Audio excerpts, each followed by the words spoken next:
بے شمار اللہ تعالیٰ درود و سلام امام الرسول ختم الرسول جناب محمد رسول اللہ صلی اللہ علیہ وسلم کی ذات عالی کے لیے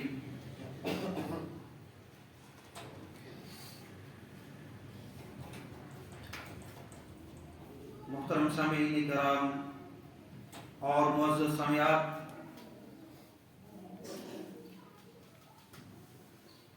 اللہ رب العالمین کی رحمت سایہ فگن ہے۔ ہم سب خوش قسمت ہیں کہ اللہ رب العالمین نے ہمیں اپنے گناہ دھونے کا موقع دیا ہے۔ وہ گناہ کہ جو جانے انجانے میں ہوئے، اللہ نے موقع دیا، ہم پر کچھ پابندیاں عائد کی کہ چلو اب اپنے اعضاء کی طرف توجہ دینی ہے، تم سے کہیں کوئی خطا سرزد نہ ہو جائے، تلاوت کرنی ہے، روزہ رکھنا ہے، قیام اللیل کرنا ہے۔ یہ ساری باتیں، یہ ساری چیزیں آپ کے اور میرے گناہ دھونے کے لیے ہیں، اور اللہ سے دعا کریں کہ اللہ رب العالمین ہمیں بھرپور توفیق عطا فرمائے کہ ہم زیادہ سے زیادہ اس کے سامنے جھکیں، تلاوت کریں، اپنے گناہ اس کے سامنے رکھیں۔ یہ جو عابد اور معبود کے درمیان دوری ہے، بندے اور اللہ کے درمیان جو دوری ہے وہ کم ہو جائے۔ اللہ بلاتا ہے ہم کو، آؤ واپس آ جاؤ، یہ وقت ہے، یہ بہار ہے، میں تمہیں بلاتا ہوں، روزہ رکھ کے مناؤ، قیام کر کے مناؤ، تلاوت کر کے مناؤ، آؤ اب میں ماننا چاہتا ہوں، تم آ کے منا لو۔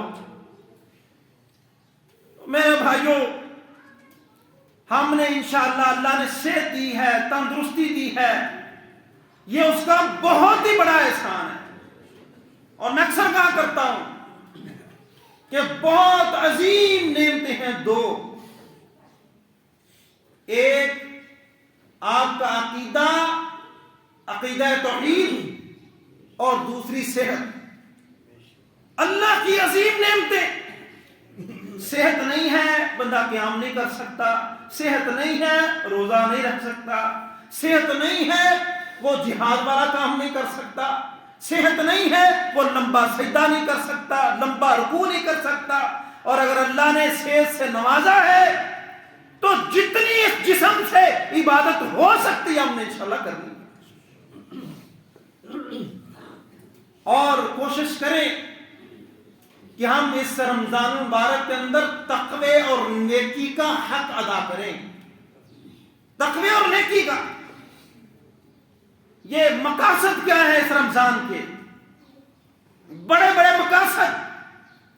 پہلا مقصد تو اللہ نے قرآن میں خود بیان کیا ہے، لعلکم تتقون، تاکہ تم پرہیزگار بن جاؤ، اللہ سے ڈرنے والے بن جاؤ۔ میرے بھائیوں، یہ رمضان روزے کوئی سالانہ رسم نہیں ہے، اس بات کو سمجھے اچھی طرح۔ یہ رمضان مبارک کے روزے کو سالانہ رسم نہیں ہے، یہ ہماری تربیت کے لیے پورا مہینہ اللہ نے دیا، ہماری تربیت کے لیے۔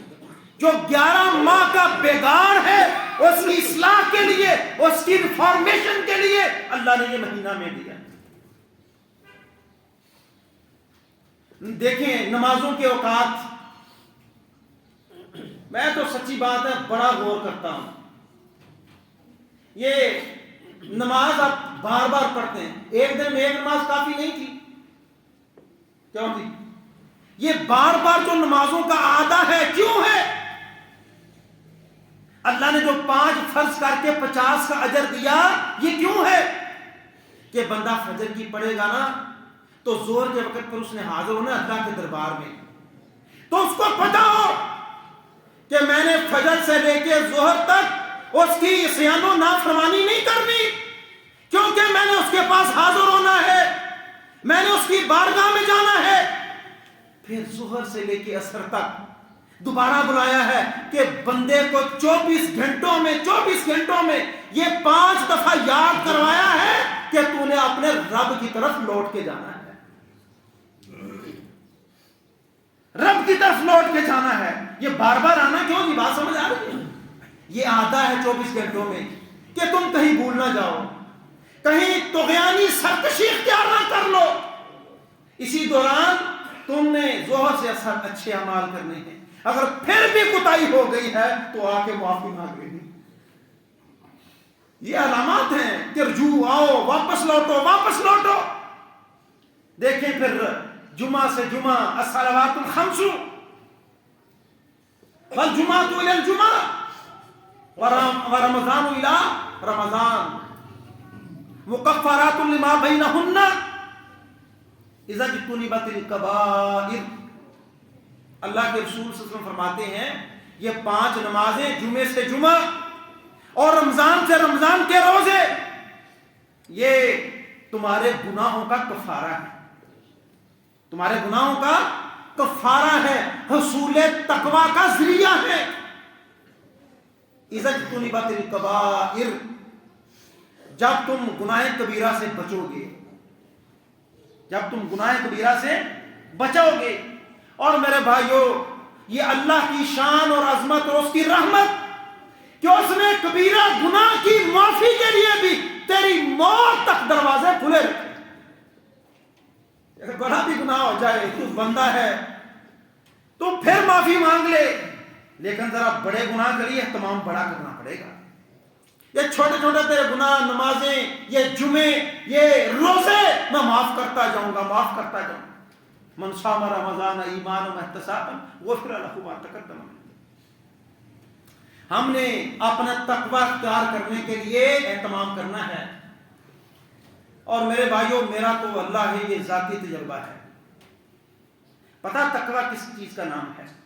آپ ڈکشنری پڑھیں، آپ لغات پڑھیں، آپ ائمہ کے اقوال پڑھیں، احادیث پڑھیں، نچوڑ آپ کے سامنے رکھوں۔ جب آپ کا دل برائی سے روٹھ جائے، اکتا جائے، برائی کی طرف جانے کو جی ہی نہ چاہے، تو سمجھو تمہارے دل میں تقوی آ چکا ہے۔ جب بھی تیرا ہاتھ بڑھے گا، قدم بڑھے گا، تجھے خیال آئے گا میرا رب مجھے دیکھ رہا ہے، میرا رب مجھے دیکھ رہا ہے۔ اور یہ باتیں بنے گی انشاءاللہ، تقوی والی باتیں۔ تقوی کا مرکز کیا ہے؟ دل۔ جب دل رب سے ڈر جاتا ہے، پھر انسان برائی کی طرف جاتا نہیں۔ اور الیکٹریسٹی کا کام کرنے والے ہیں، کتنی احتیاط سے، وہ خالی پیچھے بٹن آف بھی ہو نا، تمہاری طرف سوئچ کر دیا جائے، ڈر لگتا ہے کہ نہیں ڈرتا؟ لگتا ہے نا کہیں کرنٹ نہ پڑ جائے۔ مومن کی یہ کیفیت ہوتی ہے، وہ ڈرتا رہتا ہے کہیں مجھ سے گناہ نہ ہو جائے، مالک کی نافرمانی نہ ہو جائے۔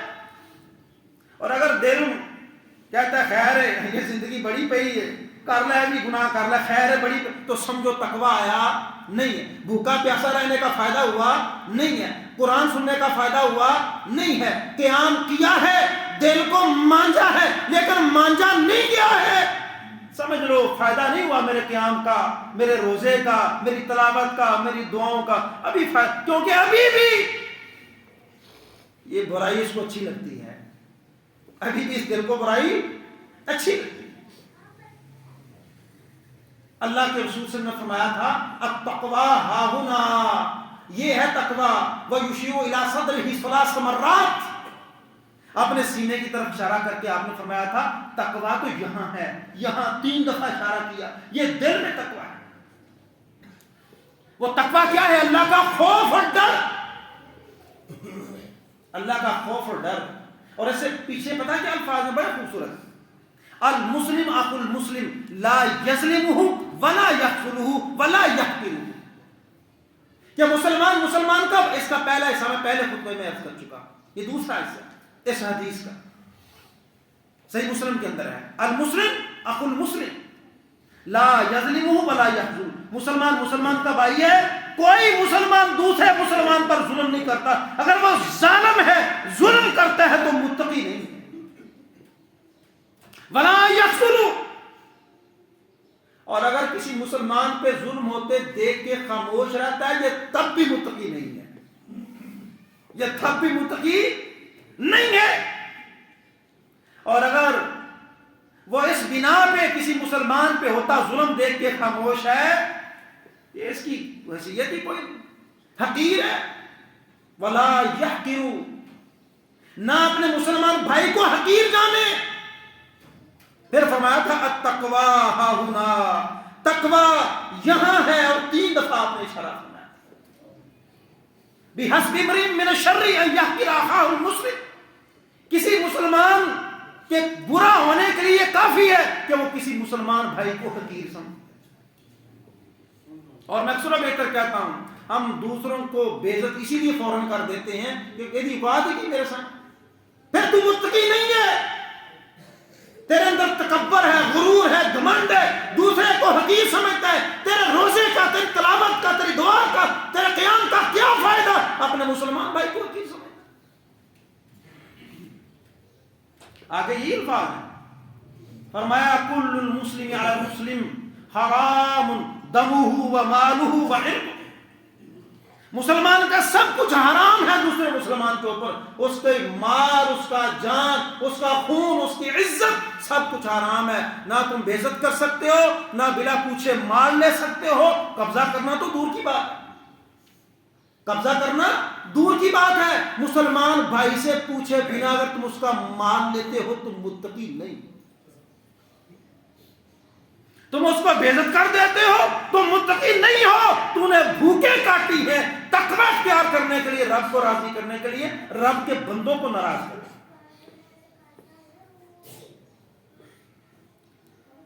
اللہ اکبر، متقی کون ہے؟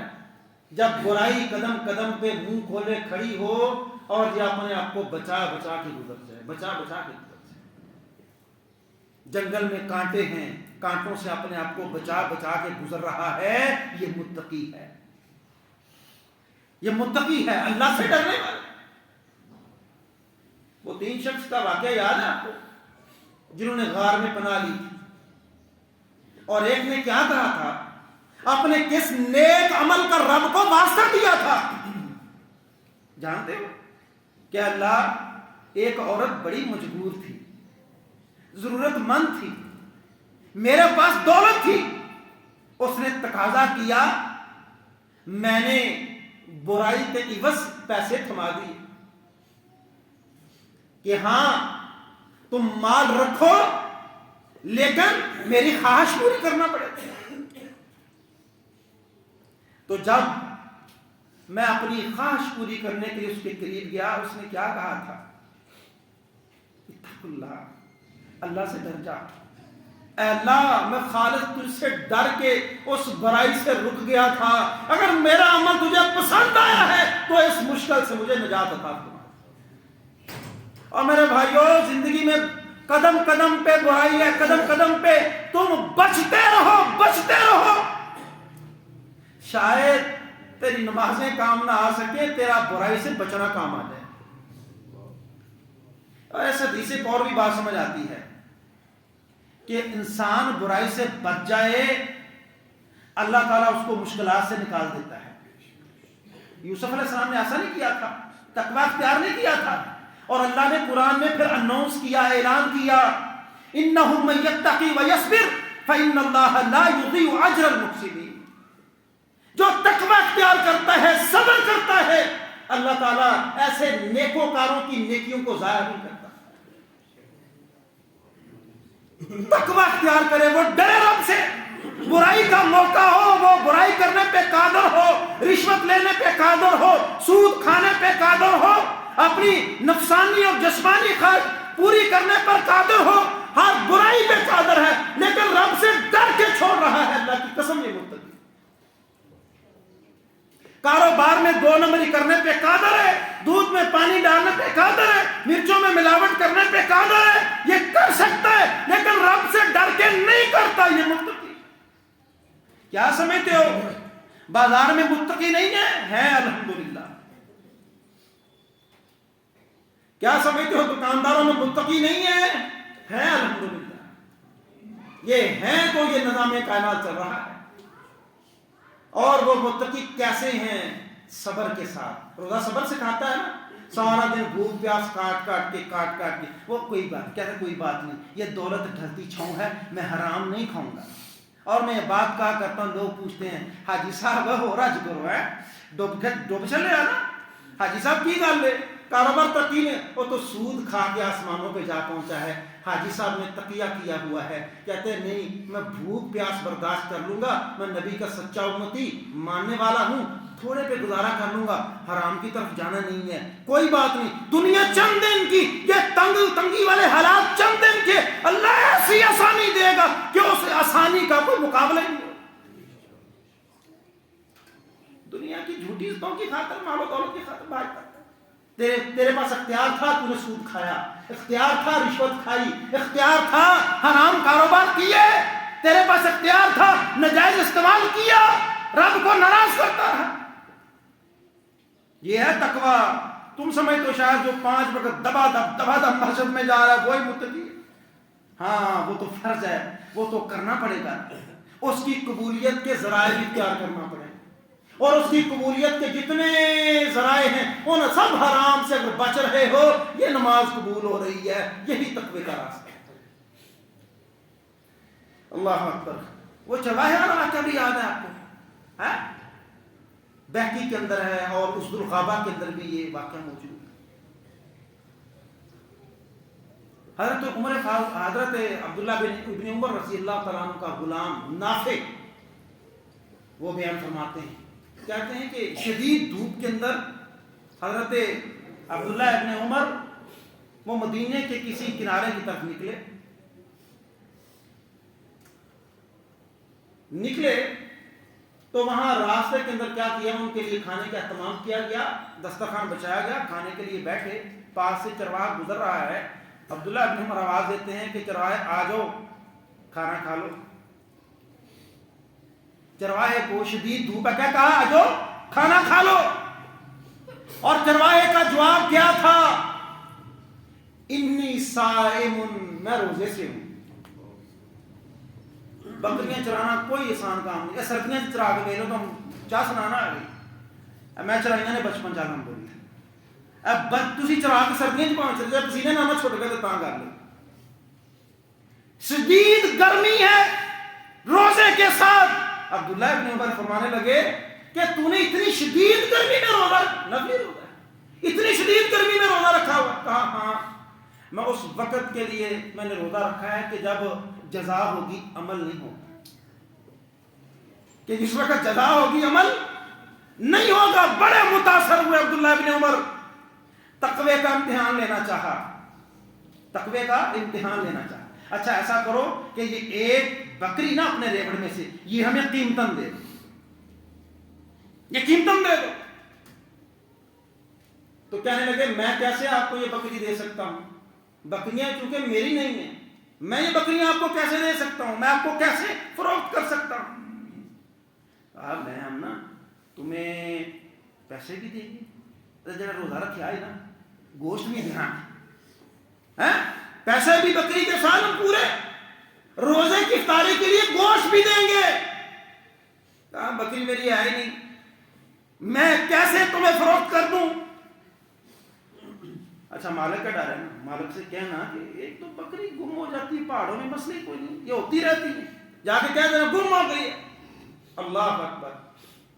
تو کیا الفاظ تھے اس چرواہے کے کہ اگر بکریوں کا مالک مجھے نہیں دیکھ رہا، میرا مالک تو مجھے دیکھ رہا ہے، میرا مالک مجھے دیکھ رہا ہے۔ یہ ہے تقویٰ کہ جب بھی تو تنہائی کے اندر ہے، دکانداری میں ہے، 2 نمبری کا پورا موقع ہے، لیکن رب سے ڈر کے نہیں، اللہ کی قسم ہے ان اللہ شاکر علیم، اللہ تیرا بڑا ہی قدر کرے گا۔ تیرا تو جھوٹے پروٹوکول دنیا سے کہ دولت 2 نمبری سے آئے، سٹیٹس بنے، دنیا سلامیں کرے، اور چھوڑ ان کو. جو رب تجھے سلامیں کروائے گا تو جانتا نہیں. تجھے کتنا بڑا پروٹوکول ملنے والا ہے، آنکھیں بند ہونے کی دیر ہے، اتنا بڑا پروٹوکول، حیران و شدر رہ جائے گا. ہے میرا پروٹوکول، میں سلائق کیوں؟ رب قدردان، رب قدردان، یہ دنیا قدردان نہیں. چرواہا یہ کہتے ہوئے عبداللہ ابن عمر کی مجلس سے چلا گیا، عین اللہ، بکریوں کا مالک تو نہیں ہے، عین اللہ، اللہ کہاں ہے، اللہ کہاں ہے. روایت کے الفاظ ہیں کہ عبداللہ ابن عمر پھر وہی الفاظ بولتے رہے کہ عین اللہ، عین اللہ، عین اللہ، یہاں تک کہ عبداللہ ابن عمر واپس مدینے کی بستی میں آئے. پوچھا مالک کون ہے، پتا چلا مالک سے ملے. کہا اس غلام کے پیسے مانگو، کتنے مانگتے ہو؟ اتنے پیسے ہیں، پیسے ادا کیے. اس ریوڑ کے مانگو، کتنے پیسے مانگتے ہو؟ ریوڑ کے پیسے دیے. کہا جو تم بھی آزاد ہو، یہ ساتھ تجھے ریوڑ تحفے میں دے دے. یہ دنیا کے اندر جزا ہے. اور اللہ کی قسم ہے، منبر رسول ہے، میں اللہ کی قسم اٹھا کے کہتا ہوں کہ تم تقوی اختیار کرو، اللہ دنیا میں بھی صلہ عطا فرمائے گا، انشاءاللہ آخرت کے اندر بھی عطا فرمائے گا. پھر صبر کرنا ہے. ہم نے انشاءاللہ کیا کرنا ہے؟ صبر کرنا ہے. برائی کا موقع ہے، نہیں برائی کرنی. کم توڑنے کا موقع ہے، نہیں کم توڑنا. سود کھانے کا موقع ہے، نہیں. صبر ہے نا، صبر کرنا ہے. جب ہم نے سارا دن حلال چھوڑ دیا تو کاروبار میں حرام بھی نہ چھوڑے. پھر رمضان کے مقاصد میں ہے پرامن معاشرے کا قیام. رمضان سے کیا تھا؟ اللہ کا پرامن معاشرے. اللہ کے رسول صلی اللہ علیہ وسلم فرماتے ہیں کہ کل عمل ابن آدم لہو الا الصیام، کہ ہر عمل بنی آدم کے لیے مگر روزہ. فإنہ لی وأنا أجزی بہ، روزہ میرے لیے ہے، میں اس کی جزا دوں. اور صاحب کیا فرمایا کہ جب کوئی تم میں سے روزہ رکھتا ہے نا تو وہ اپنی زبان سے فحش کلامی نہ کرے، لڑائی نہ کرے. کیا فرمایا کہ نہ وہ زبان سے فحش، فلا یرفس ولا یسخب، فلا یرفس ولا یسخب، نہ وہ فحش کلامی کرے اور نہ وہ جھگڑا کرے. اور اگر کوئی اس کے ساتھ جھگڑا کرے اور گالی دے تو یہ کیا کہے؟ انی امرؤ صائم، میں روزے سے ہوں. روزہ پریکٹس کرواتا ہے برداشت کی، صبر کی، کہ کوئی لڑتا ہے تو لڑنا نہیں ہے، گالی دیتا ہے تو گالی دینی نہیں ہے. یہ مہینہ تیری پریکٹس رہے گی تو ہو سکتا ہے 11 ماہ تیرا یہ جسم سکون اور آشتی کے ساتھ زندگی بسر کر سکے. پرامن معاشرے کا قیام اللہ ریہرسل کرواتا ہے، اللہ پریکٹس کرواتا ہے روزے کے ذریعے. الصوم جنہ، روزہ ڈھال ہے گناہوں کے. اور پھر ایک بڑا مقصد نفس کی اصلاح ہے. نفس کی اصلاح ہے. اصلاح کیسے ہوگی؟ وَأَمَّا مَنْ خَافَ مَقَامَ رَبِّهِ وَنَهَى النَّفْسَ عَنِ الْهَوَىٰ فَإِنَّ الْجَنَّةَ هِيَ الْمَأْوَىٰ. وہی جو میں نے نماز کا فلسفہ بیان کیا نا، یہ اللہ 5 بار جو بار بار بلاتا ہے نا، تمہیں اپنے معاملات زندگی میں احساس رہے کہ میں نے مرنے کے بعد رب کے سامنے پیش ہونا ہے. یہ 5 نمازوں کا بار بار کا فلسفہ ہے. وَأَمَّا نماز میں یہ قیام ہے نا، یہاں اللہ قرآن میں وَأَمَّا مَنْ خَافَ مَقَامَ رَبِّهِ وَنَهَى النَّفْسَ، اے پر وہ شخص جو ڈر گیا رب کے سامنے کھڑے ہونے سے، وَنَهَى النَّفْسَ عَنِ الْهَوَىٰ، اور اپنے نفس کو بری خواہشات سے روک کے رکھا. فَإِنَّ الْجَنَّةَ هِيَ الْمَأْوَىٰ، یہ رب کریم کا وعدہ ہے کہ جنت اس کا ٹھکانہ ہے.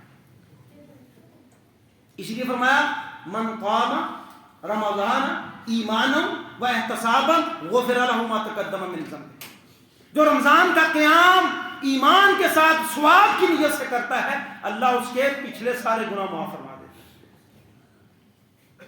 یہ راتوں کا قیام میرے بھائی اللہ نے بھی موقع دیا، یہ بہت بڑے اجر کا بات. یہ تراویح کو معمولی نہ سمجھو، یہ کوئی معمولی کام نہیں ہے تراویح. یہ جیسے روزے کا ثواب ہے ویسے ہی قیام اللیل کا بھی ثواب ہے. اور نفس کو درست رکھنے کے لیے، سیدھا رکھنے کے لیے، راہ راست پہ رکھنے کے لیے ان ناشیۃ اللیل ہی اشد وطئا واقوم قیلا.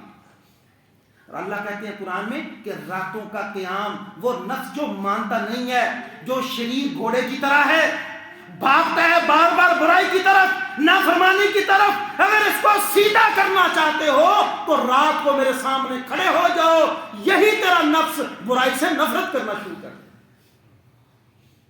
یہ قیام ہے نفس کو، جو بری خواہشات ہیں ان کو کچلنے کے لیے اللہ نے رمضان میں قیام رکھا ہے، اس کو معمولی مت جانو۔ اور پھر آخری بات عرض کروں گا، انسانی ہمدردی۔ سارا یہ کیوں ثواب رکھا ہے؟ یہ جانتے ہو یہ روزہ افطار کروانے کا کیا ثواب ہے؟ ہاں جی، آپ نے روزہ افطار کروایا ہے نا، جتنے بندوں نے کیا ہے ان کو تو اجر ان کے روزے کا ملنا ہے، جتنے بندوں کو آپ نے روزہ افطار کروایا ہے اتنا اجر آپ کو بھی ملے گا انشاءاللہ۔ 60 بندوں کو کروایا ہے تو روزہ ایک رکھا ہے تو ثواب 60 روز جانا، روزہ ایک رکھا ہے تو ثواب کتنے روز جانا؟ 60 روز جانا ثواب۔ اللہ تو ایک روزے پہ کہتا ہے جو میری رضا کے لیے ایک روزہ رکھتا ہے نا، ایک روزہ میں